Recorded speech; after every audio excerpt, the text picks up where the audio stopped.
Mumias, which is an amazingly functioning company, and then all of a sudden, it imploded, if you will. We're hearing numbers of up to 3 billion. Could be more.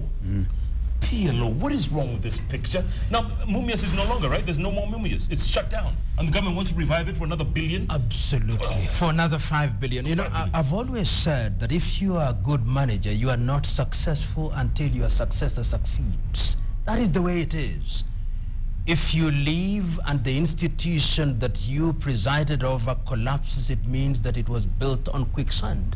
And the tragedy of Mumias is that we have families in the millions who are suffering. And what is annoying and amazing at once is that the individuals whose names are being mentioned are treating it very casually.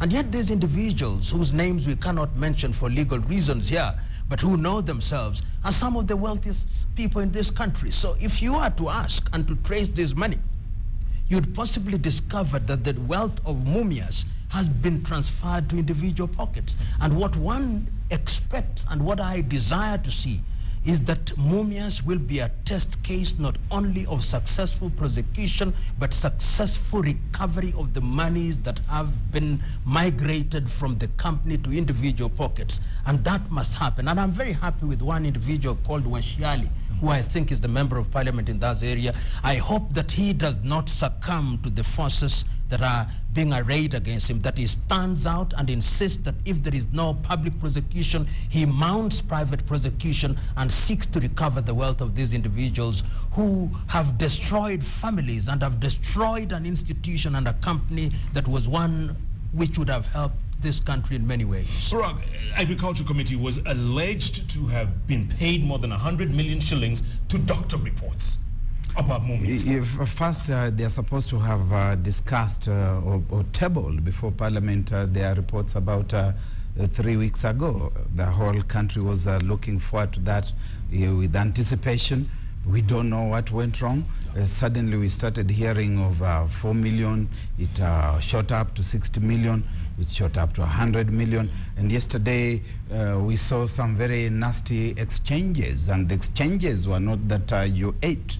The exchanges were that you did not bring our portion. I think barring somebody like Washiali, everybody else was up in arms basically to say that they did not get their portion of the bribe money. Yeah. So I think these are very serious things. And as I've said before, I think the whole institution of Parliament, as it sits today and as it is constituted, is rotten. And it's supposed to be the watchdog. It has become the lapdog in the hands of certain individuals, as he correctly says.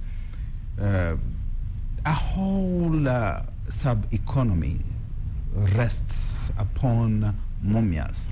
There's a school system that rests upon that economy. If you go to Mumias today, there's the Buka Academy.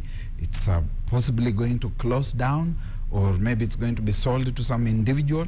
And even this rescue thing that we are talking about, I'm not so sure that we are not going to get to a point where somebody is going to say, no, let us sell it to private investors.